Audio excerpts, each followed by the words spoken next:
Vino Gusto, en fait, c'est un guide du vin basé sur les avis des consommateurs. Donc le principe est assez simple, on offre la possibilité aux consommateurs de parler et de commenter les vins et les adresses pour le vin. Par adresse pour le vin, j'entends les producteurs, les cavistes, les vendeurs en ligne, les restaurants et tous les logements dans les régions viticoles. Donc on essaye d'une part d'aider le consommateur à choisir son vin et à savoir où l'acheter, et d'autre part, on aide le consommateur à découvrir le no-tourisme.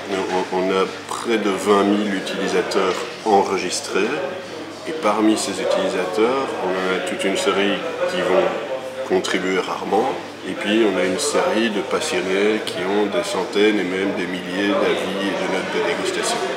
Ce qui est une réalité dans ce genre de site, c'est que globalement, on a une audience de 500 000 visiteurs par mois, et dont, en Belge, 95% viennent pour consulter.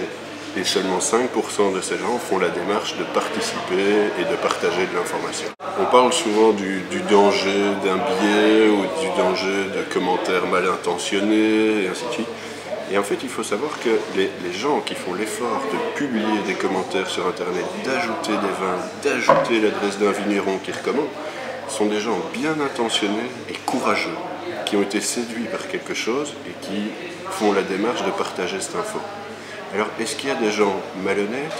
Certainement, mais on n'a pas eu le malheur de les croiser chez nous. On a croisé certaines personnes un peu naïves, c'est-à-dire un vigneron, un caviste, un restaurateur qui se dit « Ah, mais je vais parler uniquement de mes vins et dire qu'ils sont tous excellents ».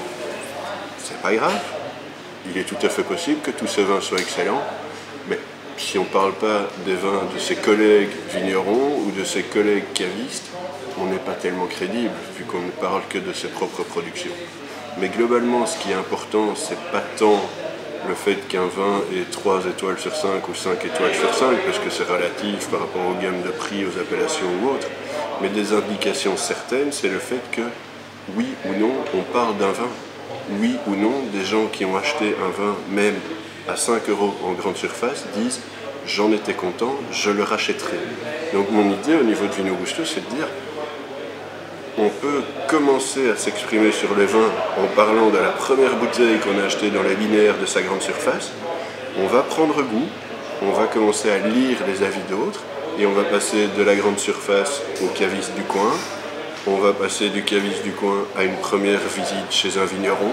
On va passer des vacances au Club Med, à des vacances no-touristiques, et on va s'intéresser de plus en plus. Donc il y a une envie de permettre aux gens d'oser partager leurs expériences, même s'ils croient ne pas bien s'y connaître.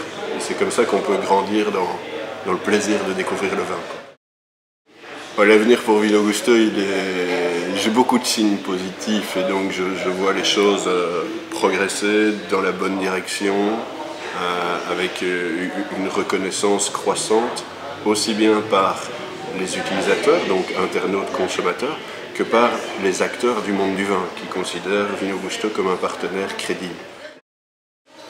Internet, c'est un des milieux les plus concurrentiels qui existent. Je dis toujours en riant, si je devais lancer une boîte qui fonctionne aujourd'hui, je ferais une boîte qui installe des doubles vitrages ou des panneaux solaires. J'aurais plus de chances de réussir qu'avec un business internet où tout le monde veut y aller parce que ça apporte de la reconnaissance sociale, de la gloire, et donc c'est là que la concurrence est vraiment féroce. Vino Gusto est un guide du vin, je ne peux pas vendre du vin, sinon je perds toute crédibilité. Vino Gusto essaye vraiment d'encourager les gens à découvrir les joies de l'œnotourisme. Je vais amener les gens jusque dans les domaines, jusque dans les chambres d'hôtes, mais je ne vais pas faire de la réservation de logement, ce n'est pas mon métier. Donc je crois qu'il faut connaître son métier et ses compétences, mais il faut être prêt à évoluer. Je crois qu'aujourd'hui, il y a des business models qui rêvent de téléphonie mobile, Twitter, Facebook, et ainsi de suite. Oui, ça existe. Oui, ça correspond à quelque chose. Mais la réalité du commerce de vin aujourd'hui, c'est quoi? 90% des gens vont consulter sur Internet pour trouver de l'information, et puis ils vont acheter dans des magasins traditionnels ou chez des producteurs. et d'autant plus pour le vin que pour autre chose, parce qu'on aime le relationnel, on aime être certain que le produit a bien vécu. Et donc, ne vivre que sur Internet aujourd'hui en matière de vin, je crois que ça ne tient pas la route.